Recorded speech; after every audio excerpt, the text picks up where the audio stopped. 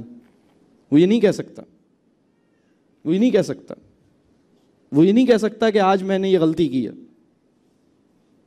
ہمارا وہ تعلق نہیں ہے۔ اپنے بچے کا پسندیدہ انسان بنیے، اپنے بچے سے گہرا تعلق بنائیے، اتنا گہرا تعلق بنائیے کہ اس کے لیے آپ سے شیئر کرنے کی تمنا جاگ جائے۔ جب تعلق گہرا ہوتا ہے نا، میں ایک اور بات، آپ نے یہ سنا ہوگا، رسول اللہ صلی اللہ علیہ وسلم نے کہا کہ انسان اپنے دوست کے دین پر ہوتا ہے۔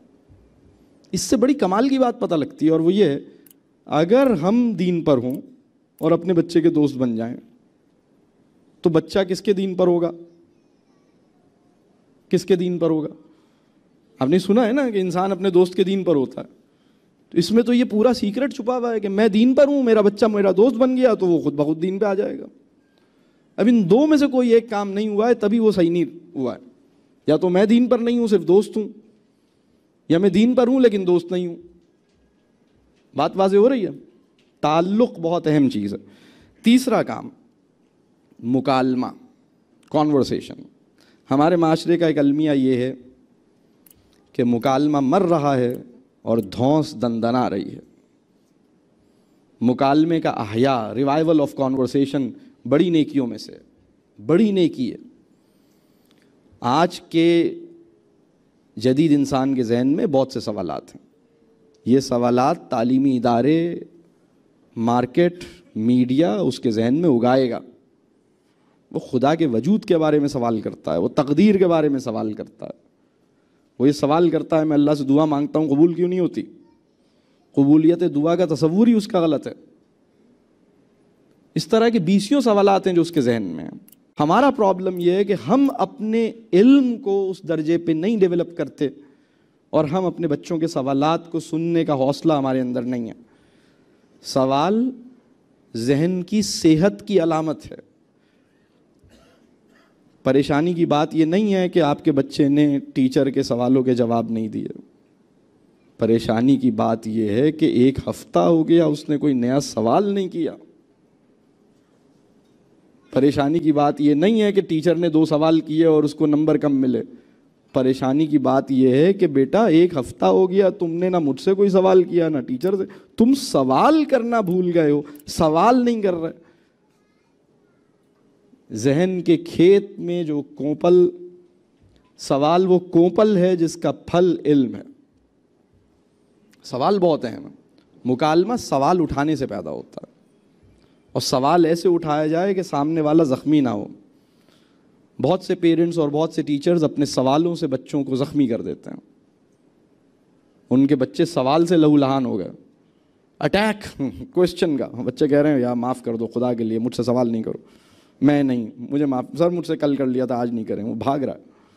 یہ سوال اٹھائیں، سوال ماریں نہیں، سوال اٹھائیں، اسٹیبلش کریں کچھ کویسچنز۔ آپ ان سے کہیں بھئی میرے ذہن میں 1-2 خیالات، 1-2 سوالات آ رہے ہیں، میں نے سوچا تم سے شیئر کروں، جو تمہارے ذہن میں آئے پھر مجھے بتانا، میں یہ سوچ رہا ہوں۔ جو بھی سوال ہے وہ سوال کریں۔ وہ سوال خرید و فروخت چیزوں سے متعلق نہ ہوں، گاڑیوں سے متعلق نہ ہوں، برانڈ سے متعلق نہ ہوں، وہ سوال ہوں، بڑے سوال ہوں، زندگی سے متعلق سوال ہوں، نفس سے متعلق سوال ہوں۔ میرا ذہن ایسے کیوں سوچتا ہے، میرے دل میں یہ بات کیسے آئی ہے، بڑے سوال ہوں۔ اس پہ میری تفصیلی موضوعات ہیں، اس پہ میں نے بہت تفصیل سے بات کی ہے۔ جو میں نے ابھی تذکرے کیے ہیں اس میں بہت سی چیزوں پہ میری تفصیلی گفتگو موجود ہے۔ Death and the meaning of life پہ میری کوئی 2.5 گھنٹے کی گفتگو ہے جو صرف موت سے متعلق ہے۔ میری گفتگو بچوں سے مکالمہ کیسے کریں اس پہ کئی ٹاکس میری موجود ہیں، جو تفصیلی ٹاکس موجود ہیں کہ مکالمے کا کیسے مکالمہ ممکن ہوتا ہے، اور وہ کون سے فیکٹرز ہیں جس سے مکالمہ مر جاتا ہے۔ اگر آپ یہ حرکت کریں گے تو مکالمہ نہیں ہوگا۔ بہت سے پیرنٹس کا پرابلم یہ ہے کہ وہ بچے کے ساتھ بیٹھتے ہیں لیکن وہ کہتے ہیں کہ بھائی ہم بیٹھے تو ہیں اس کے ساتھ لیکن وہ ہم سے بات ہی نہیں کرتا، یا مجھے سمجھ میں نہیں آتا کہ میں اس سے کیا بات کروں۔ یہ بہت بڑا پرابلم ہے۔ تو مکالمے کی لیاقت اپنے اندر پیدا کریں۔ اس کی کچھ سلیقہ ہے، اس کی کچھ ڈیٹیل ہے۔ بہرحال اس میں اس کی جو پہلی بات ہے وہ یہ کہ سوال کو انجوائے کریں۔ ہر سوال کا بچہ جب سوال کرتا ہے تو اس کی پہلی ضرورت یہ ہوتی ہے کہ اس کے سوال کو سراہا جائے، اس کے سوال کو سنا جائے، اس کے سوال کو سمجھا جائے، اور اس کی دوسری ضرورت یہ ہوتی ہے کہ اس کے سوال کا کوئی جواب بھی تسلی بخش اسے ملے۔ سوال کا جواب ملنا اس کی پہلی ضرورت نہیں ہے، پہلی ضرورت تو کم از کم پوری کریں۔ اور ضروری نہیں ہے کہ اس کے سوال کا جواب آپ کے پاس ہو، آپ کہیں ہاں یہ تو بہت اچھا سوال ہے، میرے ذہن میں بھی یہ بات نہیں آئی، کبھی میں نے سوچا نہیں، چلو انشاءاللہ اللہ تمہیں اجر دے، تم نے ایسا سوال مجھ سے کیا، اس کے نتیجے میں میرے ذہن کی کھڑکی کھل گئی، ممکن ہے تمہاری وجہ سے میں اب اس بات پہ غور کروں، تم نے مجھ سے یہ سوال کیا، کوئی بھی سوال، اس سوال کے نتیجے میں آپ کو سورہ بقرہ پڑھنی پڑ گئی، اس سوال کے نتیجے میں آپ کو کسی عالم سے ملنا پڑ گیا، اس سوال کے نتیجے میں آپ کو ڈکشنری کھولنی پڑ گئی، اس سوال کے نتیجے میں آپ کو کوئی انسائکلوپیڈیا کھولنا پڑ گیا، تو یہ تو بچے نے آپ کے اوپر احسان کیا۔ آپ اس سے کہیں بیٹا تمہاری بڑی مہربانی، میں بھی جواب ڈھونڈوں گا، جو ملے گا تمہیں بتاؤں گا۔ تو کانورسیشن، اسی کے ساتھ کانورسیشن کے ساتھ ہی ایک بات یہ ہے، واقعات، حکایات، قصص، احسن القصص جیسے قرآن میں بیان ہوا، پھر ہماری زندگی کے واقعات، اپنے بچپن کے واقعات۔ یہ جو اسٹوری کا میڈیم ہے یا فیبل کا میڈیم ہے یا حکایت کا میڈیم ہے یا قصص کا میڈیم ہے، قصص کہانی، شعور کی تشکیل میں کہانی غیر معمولی کردار ادا کرتی ہے۔ اصل میں کہانی کے اندر کسی انسان میں پینیٹریٹ کرنے کی جو کیپیسٹی ہے وہ لیکچر میں نہیں ہے۔ آپ کسی انسان کو کوئی نصیحت دیجئے، وہ اس کے شعور میں اتنا ڈیپلی پینیٹریٹ نہیں کرے گی جتنا اس انسان کو کوئی واقعہ سنا دیں۔ آپ حضرت بلال کا کوئی واقعہ سنا دیں، وہ اس کے شعور کی ڈیپر لیئر کو ٹچ کرے گا۔ آپ اس کو کوئی ویسی ایڈوائس دے دیں، وہ شعور کی ڈیپر لیئر پہ نہیں جائے گا۔ تو حکایات اور واقعات کو گفتگو کے انداز میں کریں، باتیں کریں کہانیوں کے ساتھ، جیسے اشفاق احمد کرتے تھے، جیسے بہت سے لوگ کرتے تھے۔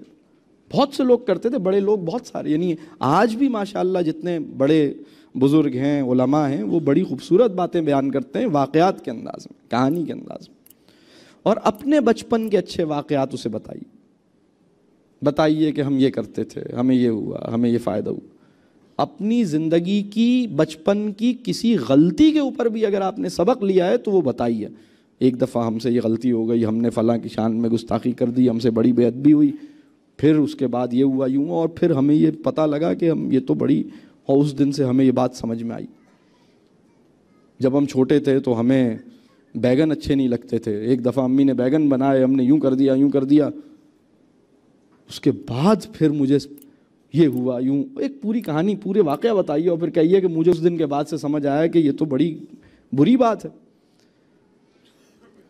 تو اپنی زندگی کے واقعات، بڑے لوگوں کی زندگی کے واقعات، عام لوگوں کی زندگی کے واقعات، صحابہ کی زندگی کے واقعات، دوستوں کی زندگی کے واقعات، انبیاء کی زندگی کے واقعات، قرآن میں دیے ہوئے واقعات، اور مکالمے کے ساتھ ان کا جوڑ۔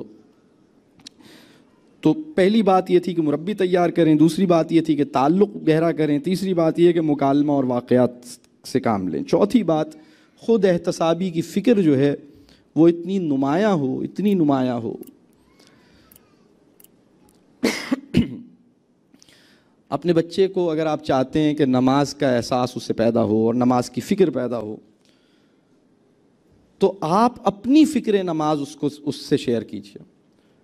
آپ اس سے کہیے کہ یا اللہ بیٹا، دیکھیے آج کے بچے نے ایسے والد اور ایسے ٹیچر نہیں دیکھے جو آخرت کا تذکرہ کرتے ہوئے جن کی آنکھیں نم ہو جائیں۔ رسول اللہ صلی اللہ علیہ وسلم کے تمام صحابہ نے رسول اللہ صلی اللہ علیہ وسلم کو تقریباً بڑی تعداد میں صحابہ نے رسول اللہ صلی اللہ علیہ وسلم کو آنسوؤں کی حالت میں دیکھا ہے۔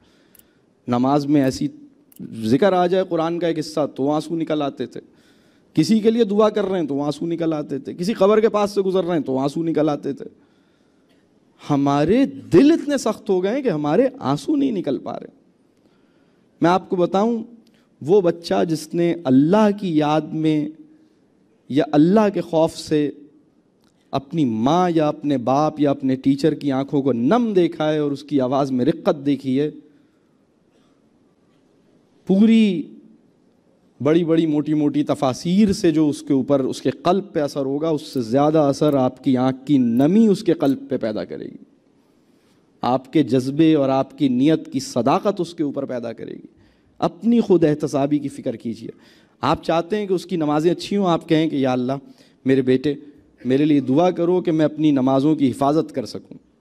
بچہ حیران ہو جائے گا کہ میرے ابا تو ہر وقت نماز پڑھتے ہیں، میری امی بھی ساری نمازیں پڑھتی ہیں اور مجھ سے ہی دعا کہہ رہی ہیں کہ یا اللہ بیٹا اللہ سے دعا کرو کہ میری نمازیں اس طرح ہو جائیں جیسی ہونی چاہیے۔ اب میں آپ سے ایک سوال کرتا ہوں، کیا ہم میں سے کوئی انسان یہ دعویٰ کر سکتا ہے کہ اس کی نمازیں ویسی ہیں جیسی نمازیں کو ہونا چاہیے؟ کیا یہ کوئی دعویٰ کر سکتا ہے؟ کیا ہم میں سے کوئی انسان بھی اس اطمینان کے ساتھ کہہ سکتا ہے کہ صبح جو میں نے فجر پڑھی تھی بالکل ویسے ہی پڑھی تھی جیسے پڑھنے کا حق ہے؟ سچی بات یہ ہے کہ ہماری ہر نماز میں 10 دفعہ ہمیں ادھر ادھر کا خیال آتا ہے۔ سچی بات یہ ہے کہ ہماری ہر نماز، بعض اوقات ہماری نماز آٹومیٹک آٹو کے موڈ پہ چل رہی ہوتی ہے، کہ خیال آتا ہے یہ تو دوسری، اب تو سلام پھیر دیا میں نے، سلام پھیر دیا۔ تو نماز کی حفاظت سے کیا مراد ہے؟ نماز کی حفاظت کے دو مطلب ہیں۔ نماز کی حفاظت کا جو پہلا بیسک مطلب وہ یہ ہے کہ نماز کم از کم ادا ہوتی رہے، نماز چھوٹے نہیں مجھ سے۔ نماز کی حفاظت کی دوسری بات یہ ہے کہ نماز کے دوران شیطان یا میرے نفس کی غلاظت میری نماز میں، میرے ملاقات کے تجربے میں حائل نہ ہو۔ نماز میری یکسوئی، نماز میں جو میری یکسوئی ہے اللہ اس کی حفاظت کرے، نماز میں مجھے اللہ نظر آئے۔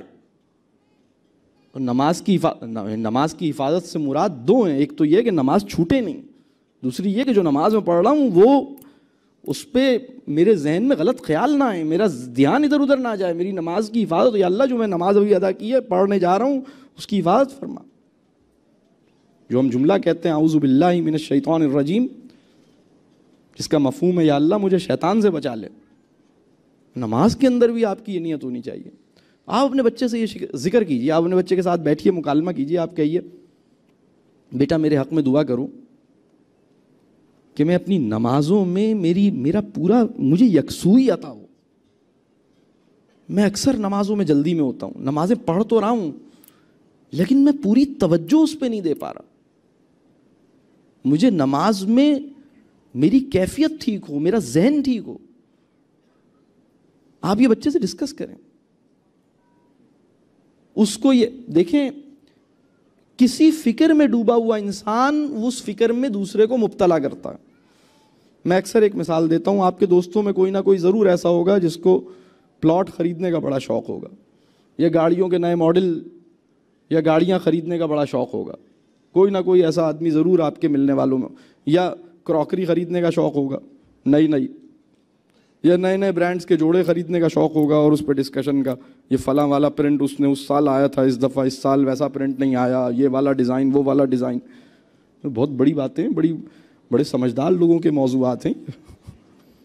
بڑی عالی خیال معاشرہ ہے جو ایسی باتوں میں مصروف ہے.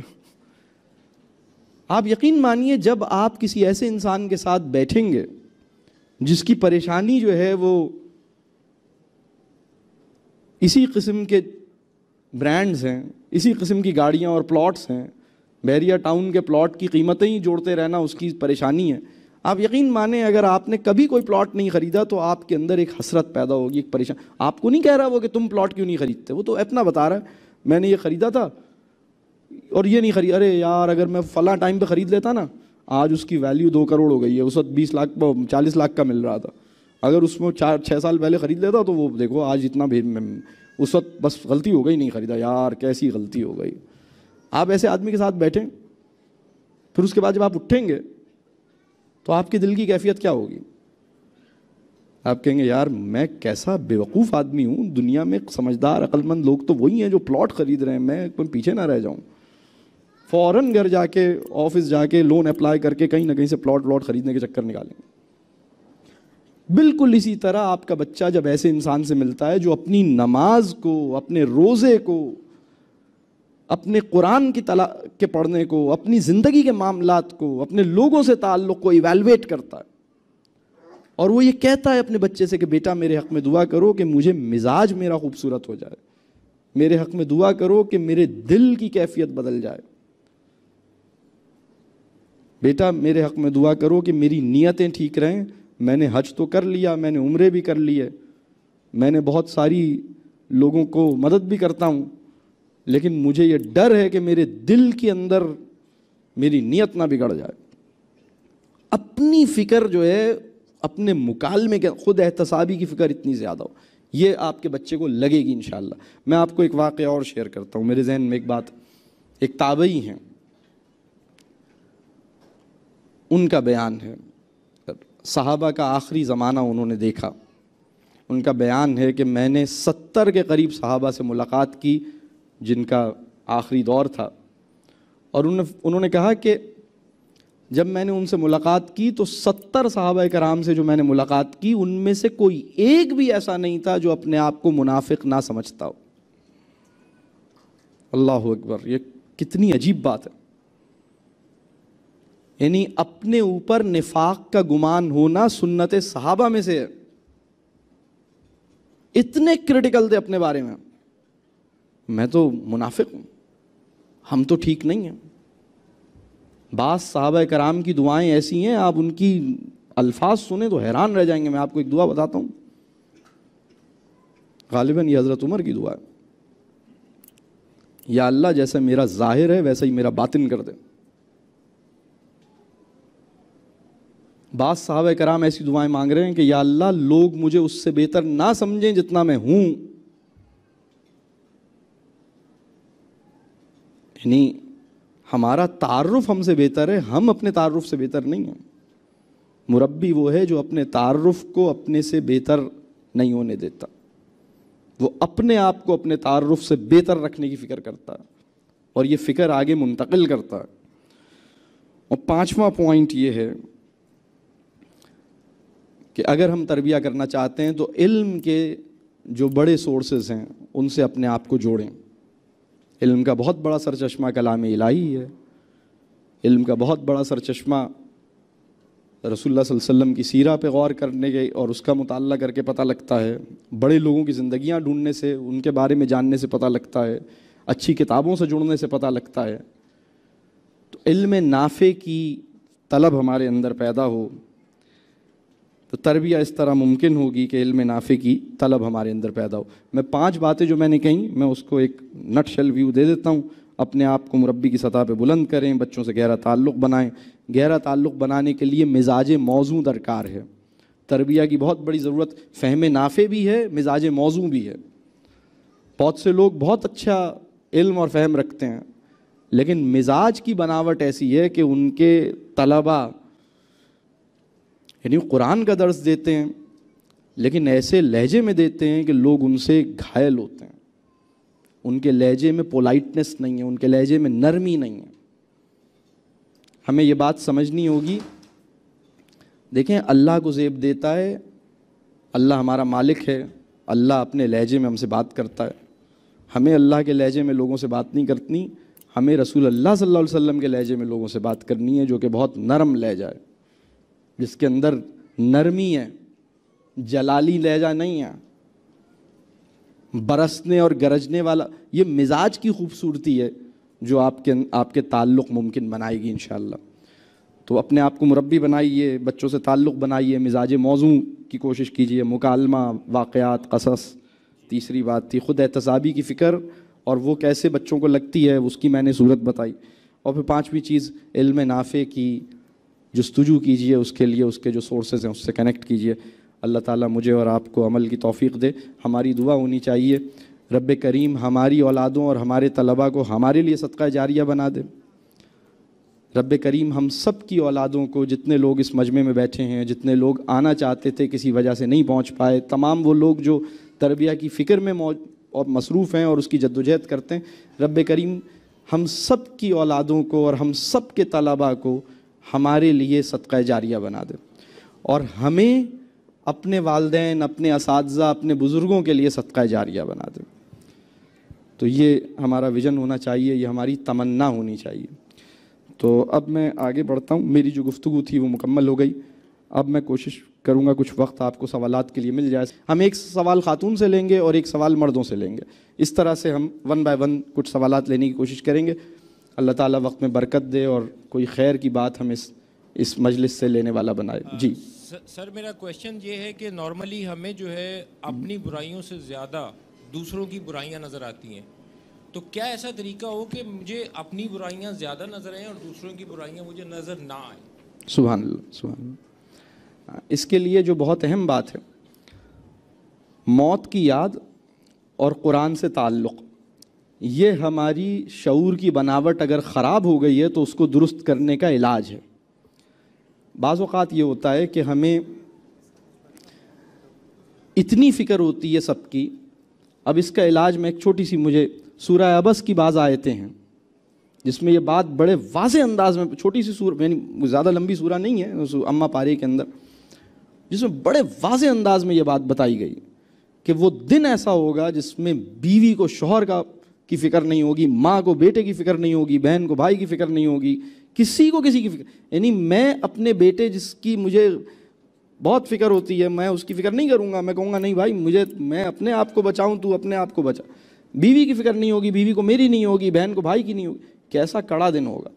تو ہمارا جو شعور ہے، اصل میں جب ہمیں دوسروں کی فکر زیادہ ہے اور اپنی فکر کم ہے، تو یہ شعور کے اندر ایک شعور کی بناوٹ میں کوئی خرابی ہے، اور اس کی اصلاح جو ہے وہ موت کی یاد اور قرآن سے تعلق کے نتیجے میں انشاءاللہ ممکن ہوگی۔ اور اللہ سے مسلسل دعا کیجیے۔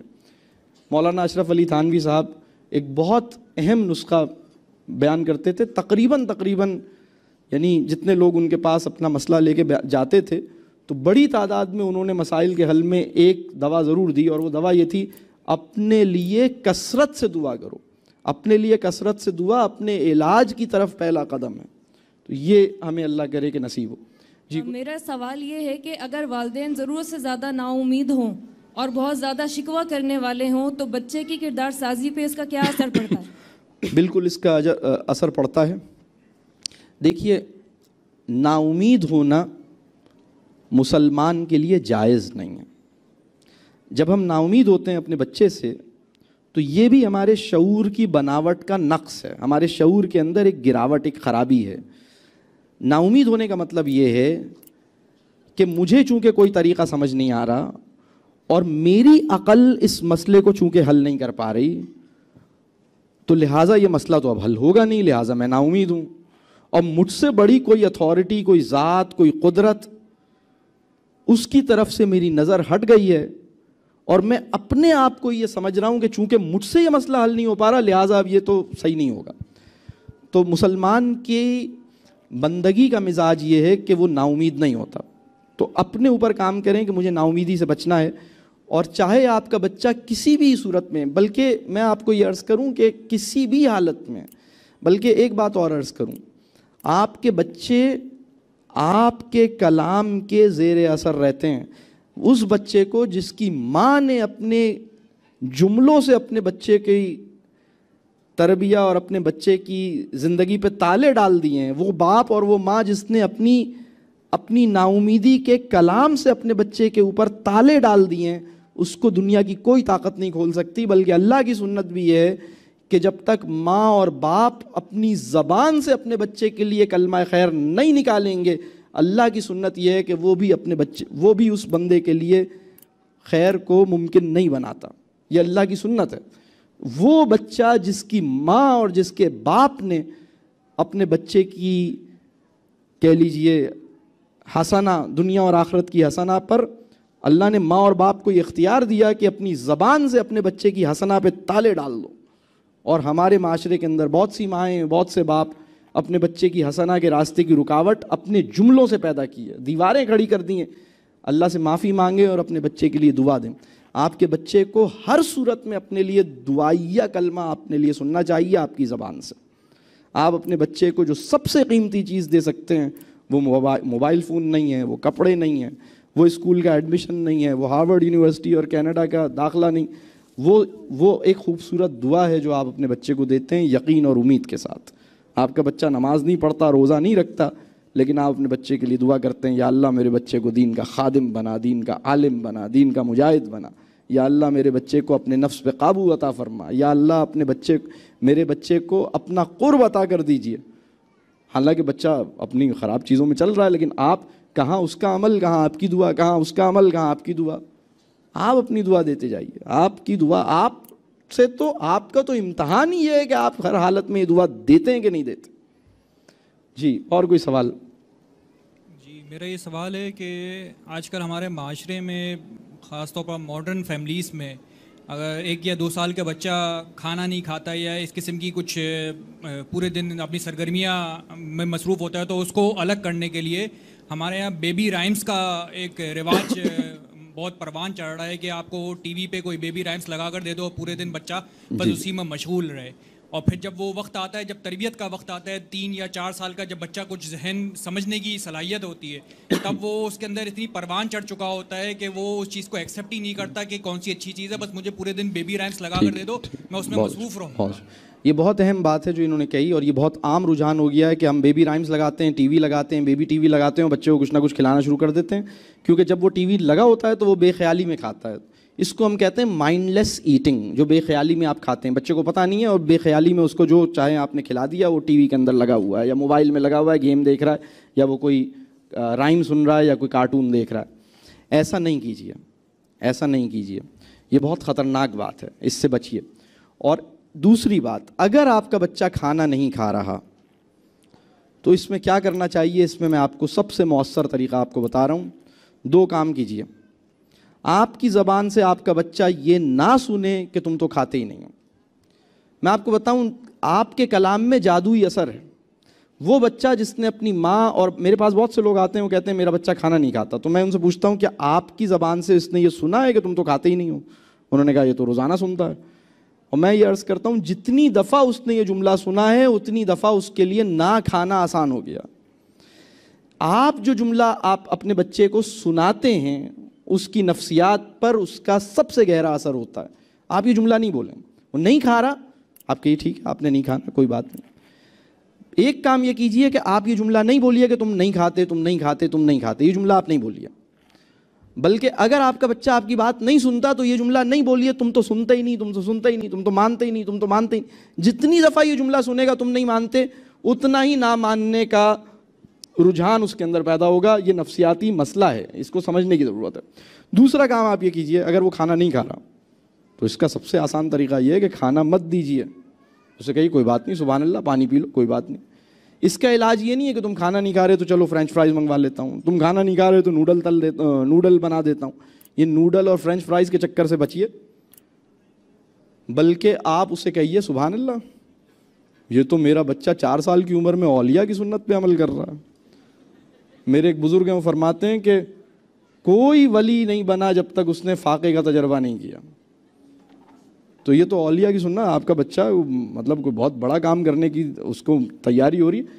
ٹالرنس فار ہنگر بڑے آدمی کی نشانی ہے، کسی بھی معاشرے کا، چاہے مسلم معاشرہ ہو چاہے کافروں کا معاشرہ ہو۔ بڑا آدمی کسی بھی معاشرے کا وہ ہوتا ہے جس کے اندر ٹالرنس فار ہنگر اور ٹالرنس فار پین موجود ہوتا ہے۔ ہمارا پرابلم یہ ہے کہ ابھی سر میں درد کا خطرہ دیکھتے ہوئے پیناڈول پھانک لی،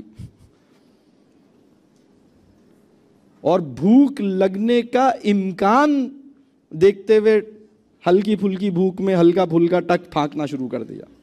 یہ ہمارے پرابلمز ہیں، ہماری عقل کا مسئلہ ہے یہ۔ جناب ہلکی پھلکی بھوک میں تو آپ کو رہنے کا حکم ہے، اگر وہ نہیں کھا رہا اس سے کوئی فرق نہیں پڑتا۔ میں آپ کو بتاؤں، نہ کھانے سے اس کی صحت خراب نہیں ہوگی، بلکہ جب آپ کے گھر میں جو بنا تھا اس نے نہیں کھایا، آپ نے کہا ٹھیک ہے سبحان اللہ، پانی پیو، کوئی بات نہیں، کوئی بات نہیں۔ رات میں دوبارہ وہی کھانا پیش کیجیے، وہ کہہ رہا نہیں یہ دوبارہ، یہ تو بھنڈی بنی ہے، بھنڈی تو نہیں کھاؤں گا، آپ نے کہا سبحان اللہ کوئی بات نہیں، پانی پلائیں، سلا دیں۔ صبح اٹھ کے پھر دوبارہ بھنڈی دیجیے اسے، اور بھنڈی ماسی کو مت دیجیے، اب یہ بیٹے کو ہی دیں گے۔ سچی بات یہ ہے، وہ بچہ جو کھانے کو ریفیوز کر رہا ہے، یہ بات ہمارے وطن کے ایک بہت بڑے پیڈس کے ڈاکٹر ہیں، انہوں نے یہ بات بیان کی۔ انہوں نے کہا کہ وہ بچہ جو کھانے کو ریجیکٹ کرتا ہے، یہ اس بات کا انڈیکیٹر ہے کہ اسے سچی بھوک ابھی نہیں لگی ہے۔ وہ یہ کہتے ہیں کہ بھوک ایسی ظالم چیز ہے کہ کچھ بھی کھانے کی چیز اگر آپ ریجیکٹ کر رہے ہیں تو اس کا مطلب ہے سچی بھوک نہیں لگی ہے۔ اگر آپ کھانے میں چوز کر رہے ہیں یہ نہیں، یہ تو میں نہیں کھا رہا، نہیں ابھی تو میں نہیں، یہ پکا ہے چلو میں نہیں کھا رہا، یہ آپ نے کیا بنا لیا، اچھا یہ دال بنی ہے میں نہیں کھا رہا، تو جب آپ کے ساتھ بھی جب یہ ہوتا ہے تو اس کا مطلب ہے اس وقت آپ کو سچی بھوک نہیں لگی ہے۔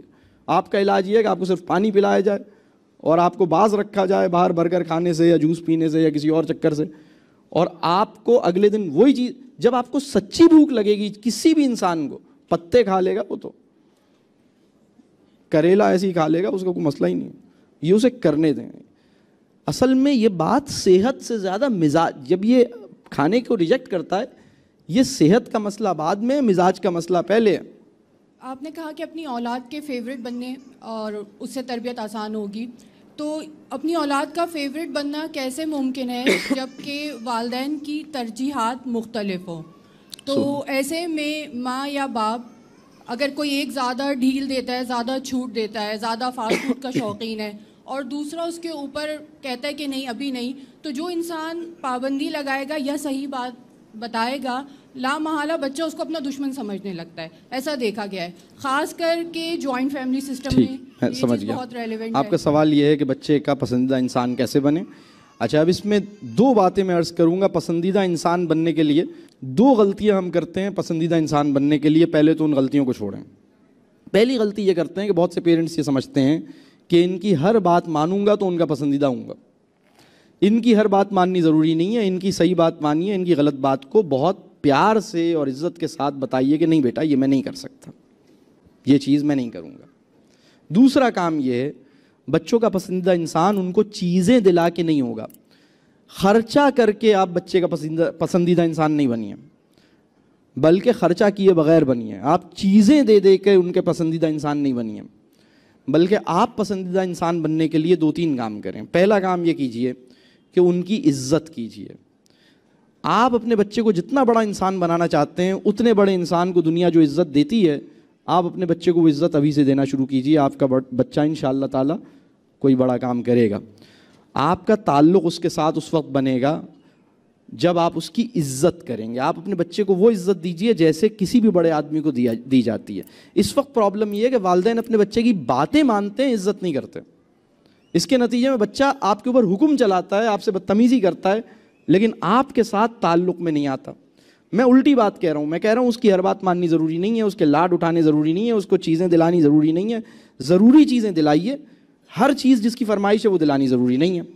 اور اس کی عزت کیجیے, اس کی رسپیکٹ کیجیے. دوسرا کام, اس کو سنیے. جب آپ اس کو ٹائم دیں تو اس کو سنیں. اور تیسرا کام یہ ہے کہ اس کو سمجھنے کی کوشش, اس کو سمجھانے سے زیادہ کیجیے. چوتھی بات یہ ہے, جب ہمارے 3-4 بچے ہوتے ہیں نا, ہم کسی کے سامنے بھی کسی کو ٹوک دیتے ہیں, کسی کے سامنے بھی کسی کو کہہ دیتے ہیں, حتیٰ کہ بیوی کو بچوں کے سامنے ڈانٹ دیتے ہیں. بیوی اپنے شوہر کے بارے میں باقی سب کے سامنے ذکر کر دیتی ہیں, یہ تو مانتے ہی نہیں ہیں, کرتے ہی, پتہ نہیں ان کا کیا پرابلم ہے. سب کے سامنے, بچوں بڑوں کے سامنے, بیوی کو سب کے سامنے کچھ کہہ دیا. اسی طرح جب بیوی اور شوہر ایک دوسرے کو سب کے سامنے کچھ کہہ رہے ہیں تو بچے کے تو کوئی خیر ہی بس کوئی نہیں ہے, اس کو تو کہیں گے ہی. کسی بھی بچے کی اس کے عیب کی پردہ داری کریں. اس کو کوئی بات سمجھانی ہے, اکیلے میں سمجھائیں. آپ اس کو کہیں بیٹا ادھر آئیے, اکیلے میں بات بتائیے, اور اس سے کہیے بیٹا میں نے یہ اوروں کے سامنے, آپ کے بہن بھائی کے سامنے اور کسی اور کے سامنے اس لیے نہیں کیا کہ آپ کو فیل ہوتا, میں نے آپ کو علیحدہ سے بات. جب آپ یہ کام کریں گے آپ کا اسپیشل ریپو بنے گا, آپ کا تعلق بنے گا انشاءاللہ تعالی. اور کوئی سوال ادھر؟ انفرادی اور فیملی میں بچوں کی تربیت پہ تو بات ہوئی.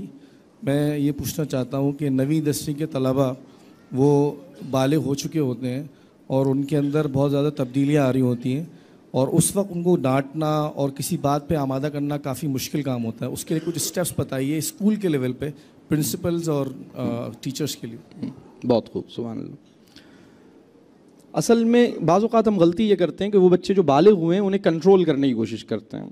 ہماری کوشش یہ ہونی چاہیے کہ ان کو سیلف کنٹرول سکھائیں. ان کو کنٹرول کرنے کی کوشش نہیں کریں, بلکہ ان کے ساتھ یہ ڈسکس کریں کہ میرا نفس میرے قابو میں کیسے آتا ہے. میں آپ سے یہ بات عرض کروں کہ ہمارے نصاب میں ایک چیز جو بالکل شامل نہیں ہے اور ہمارے موضوعات میں بھی شامل نہیں ہے, وہ ہے نفس.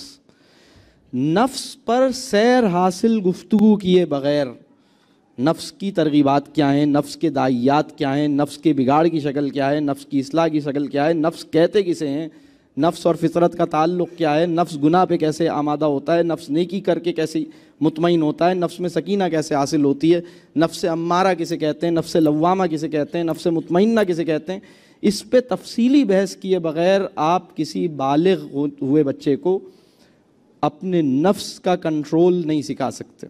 اس کو یہ سمجھانا ہوگا, اس کے ساتھ سمجھانا کیا, یہ اصل میں ایک بات اور بتاؤں, جب بچے کو یہ فیل ہو رہا ہے کہ مجھے سمجھایا جا رہا ہے تو آپ بے اثر ہو رہے ہیں, لیکن جب بچے کو یہ فیل ہو رہا ہے کہ مجھ سے باتیں کی جا رہی ہیں تو آپ با اثر ہو رہے ہیں.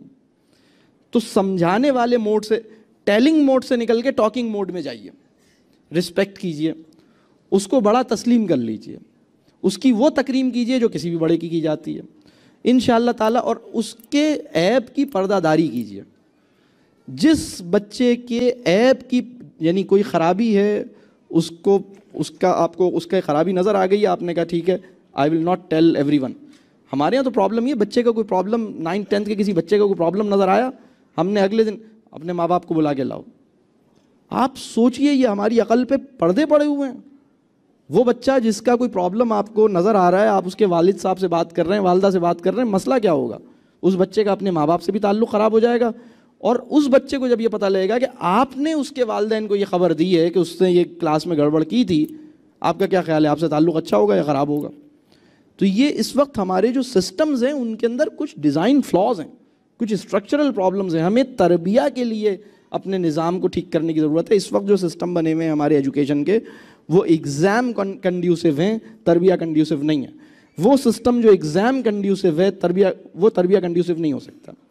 تربیہ کو فوکس کرنے والا سسٹم, اس کے لیے ایگزام بہت ہی چھوٹی سی چیز ہوگی. وہ کہے گا ٹھیک ہے بیٹا امتحان میرے لیے اتنا امپورٹنٹ نہیں ہے, تم نے دے دیا ٹھیک ہے, تمہیں دلا دیں گے, لیکن کوئی ایسی یعنی چاہے وفاق کا امتحان ہو, چاہے بورڈ کا امتحان ہو, چاہے کیمبرج کا امتحان ہو, امتحان غیر اہم ہونا چاہیے آپ کے لیے. آپ کے لیے اس کا نفس اہم ہونا چاہیے. یہ اس کے لیے پورا کام کرنے کی ضرورت ہے, اور اس کے عیب کی پردہ داری کرنے کی ضرورت ہے, اس سے خصوصی تعلق. بلکہ میں ایک بات اور عرض کروں, جس دن کوئی بچہ کلاس کے اندر 9th یا میٹرک کا یا کالج کا خدا نہ خواستہ کوئی بہت ہی گھٹیا اور بہت ہی کوئی برا عمل کرتا ہے, بہت ہی زیادہ کوئی تکلیف دہ عمل کرتا ہے, اور آپ کو پتہ لگتا ہے کہ یہ بہت بڑی کوئی غلط حرکت کی ہے, جس دن یہ عمل ہوتا ہے آپ یقین مانیے ایک بہت بڑی اپرچونٹی پیدا ہوتی ہے کہ آج آپ اور وہ بچہ خصوصی تعلق قائم کر لیں. اگر آپ اس کی پردہ داری کر لیتے ہیں, اگر آپ اس کی عزت کو پروٹیکٹ کر دیتے ہیں اور اس کے پاس جاتے ہیں اور کہتے ہیں بیٹا مجھے, مطلب آپ یہ ہم الٹا کام کرتے ہیں, ہم مجمع کے سامنے اس سے کہتے ہیں تسلیم کرو, اقرار کرو, مان کے دو. ہم یہ سب نہ کریں. ہم پرنسپل کے پاس, کوآرڈینیٹر کے پاس, والدین کے پاس اس بچے کی سارے ہم کہتے ہیں جو نظر آ گیا سب کو نمایاں کروں گا, سب کو پوری دنیا کو خبر دوں گا, میرا جیو والا کردار ہوگا تمہاری اصلاح کے لیے. جناب جیو والا عمل کر کے آپ معاشرے کی اصلاح نہیں کر سکتے, بہت معذرت کے ساتھ. آپ کو اس کا پردہ رکھنا ہوگا, آپ کو اس کے ساتھ, اور آپ یقین مانیے اس کی اصلاح کا امکان, سب سے بڑا امکان اس صورت میں پیدا ہوگا, وہ کہے گا میری عزت اس نے بچائی ہے. آپ کے ساتھ ایک تعلق پیدا ہوگا, ایک مربیانہ تعلق پیدا ہوگا انشاءاللہ تعالی. اور پھر دوسری بات, جن بچوں کی ہم تربیہ کرنا چاہتے ہیں, میں اساتذہ سے کہوں گا آپ کے لیے ضروری ہے کہ اپنے بچوں کے لیے راتوں میں جاگ کے دعا کریں. آپ کے لیے ضروری ہے کہ آپ اپنے بچوں کے لیے تنہائی میں دعا کریں. اگر آپ اپنے بچوں کے لیے محنت تو کرتے ہیں اور دعا نہیں کرتے تو آپ زیادتی کرتے ہیں. دعا کیجیے ان کے لیے.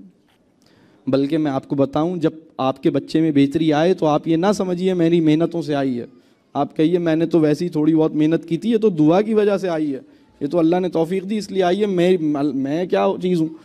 ہم الٹا کرتے ہیں, ہم کہتے ہیں دیکھو اس بچے میں کیسا چینج آیا, میں نے کیا تھا نا, میں نے ایسے میں یہ ہمارا مسئلہ ہے. اللہ ہمیں معاف کرے. یس, میرا خیال ہے ہم آخری سوال لیتے ہیں, اب اس کے بعد اس کو ہم کنکلوڈ کریں گے انشاءاللہ. جی فرمائیے. جی میرا سوال یہ ہے کہ بچوں کی تربیت کے دوران چونکہ ہم خود بھی سیکھ رہے ہوتے ہیں, تو اگر کوئی ایسا جملہ یا کوئی ایسا عمل ہم سے سردرد ہو جائے جس سے بچے کے ذہن پر برا اثر پڑ جائے, تو اس کا ازالہ کیسے ہو؟ سبحان اللہ, سبحان اللہ, سبحان اللہ. بہت اہم سوال ہے آپ کا, کہ اور یہ بہت اہم مبارک احساس ہے. یا اللہ اس احساس میں مجھے اور آپ کو اور ہم سب کو مبتلا رکھے کہ ہم اپنے کام میں جو بھی کام کر رہے ہیں اس کے اندر ہمیں یہ احساس ہو کہ اگر ہم سے غلطی ہو گئی تو ہم اس کا ازالہ کیسے کریں. اصل میں یہی وہ بنیاد ہے جس کی بنیاد پر آپ سے استغفار آپ کی زبان کا حال ہونا چاہیے. یہ جو آپ سوچئے ہم نماز پڑھتے ہیں, نماز پڑھنے کے بعد جو سب سے مستحب اور سمجھ لیجئے بڑی اہم تسبیح آپ کو سلام پھیرتے ہی کیا کہتے ہیں آپ, مطلب جو جس کا بڑا مرتبہ ہے کہ آپ یہ کلمہ ادا کیجئے, استغفر اللہ, اللہ اکبر, استغفر اللہ, استغفر اللہ, استغفر. آپ یہ کہتے ہیں, کیوں کہتے ہیں آپ نے کوئی گناہ کیا ہے, آپ نے کوئی غلط کام کیا ہے, آپ تو نماز پڑھ رہے تھے, اس سے اچھا کام تو پورے دن میں آپ کرتے ہی نہیں, سب سے اچھا کام تو یہی کر رہے تھے آپ, اور نماز پڑھتے ہی آپ استغفر اللہ, استغفر اللہ کر رہے ہیں.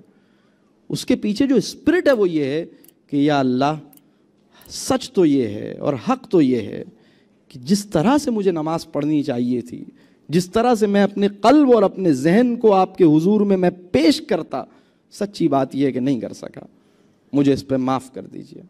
اسی طرح بچوں کی تربیت کے اندر بھی اپنے لیے مستقل دعا کیجیے, اللہ سے دعا کیجیے, استغفار کی تسبیح کیجیے.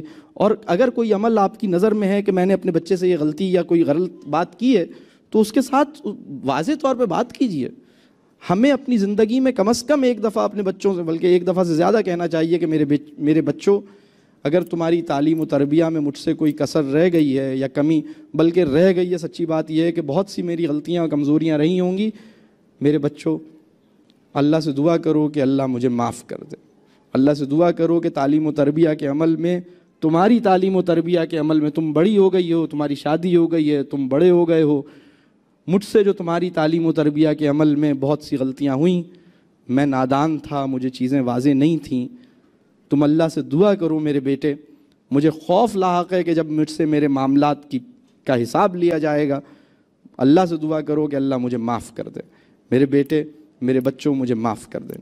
جب آپ یہ بات کہیں گے تو آپ کے بچے کو معافی مانگنا آئے گی. اس کے لیے بھی معافی مانگنا اس لیے مشکل ہے کیونکہ کسی نے اس سے معافی مانگی نہیں ہے. معافی مانگنے کا عمل بھی آپ اسی طرح سکھائیں گے اس کو. معافی مانگنے کا عمل اس طرح نہیں سکھائیں گے ان کو سوری کہو, جاؤ ان سے معافی مانگو, چلو معافی مانگو. اس طرح آپ اپنے بچے کو معافی مانگنے کا سلیقہ نہیں سکھا سکتے. معافی مانگنے کا سلیقہ اسی طرح سکھا سکتے ہیں کہ اس کا تجربہ بنے. بات واضح ہو رہی ہے؟ تو اگر کوئی بات آپ کے ذہن میں, آپ اپنے بچے سے کلیئر کیجئے, بیٹھیے, اس سے کہیے بیٹا مجھ سے غلطی ہوئی, میں نے آپ کو اس طرح کہہ دیا, مجھے ایسے نہیں کہنا چاہیے تھا. اس میں باقی یہ دعا بھی کیجئے, استغفار بھی کیجئے. یہ جو احساس ہے کہ میں اس کام کا حق ادا نہیں کر پا رہا, اور یہ جو جذبہ ہے کہ کاش میں اس کام کو اپنی بہترین انداز سے انجام دوں, یہ دونوں کیفیات مومن کی شان ہیں. دونوں کیفیات ہمارے دل کے اندر ہونی چاہیے. کمانا سیکھنے کے لیے ہم نے 10-12 سال محنت کی ہے. باس کی خوشنودی حاصل کرنے کے لیے ہم نے 5 سال کا MBA کیا ہے. اگر کوئی ڈینٹسٹ ہے تو اس نے دوسروں کے دانت صاف کرنے کے لیے 2 سال 4 سال لگائے ہیں. قلب کا تزکیہ کرنے کے لیے اس کو 10 منٹ میں بھی نہیں لگائے اس نے. ہم سب پہ لازم ہے تعلیم و تربیہ کا علم حاصل کرنا, ہر مسلمان پہ فرض ہے. اس لیے کہ اس کی یہ ذمہ داری ہے کہ وہ خیر کی بات آگے پہنچائے, اپنی اولادوں کی بہترین تربیہ کرے. تو اس کے لیے ڈھونڈیے, اس کے لیے انشاءاللہ اللہ نے چاہا تو.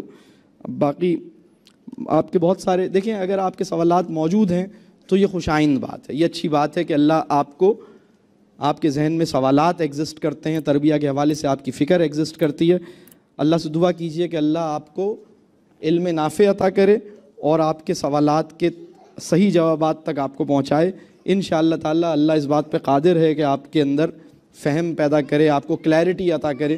تو آپ سے دعاؤں کی درخواست ہے. وقت چونکہ کافی ہو گیا ہے تو میں اس کو کنکلوڈ کرتا ہوں. آپ سے دعاؤں کی درخواست ہے, ہمیں دعاؤں کی بہت ضرورت ہے.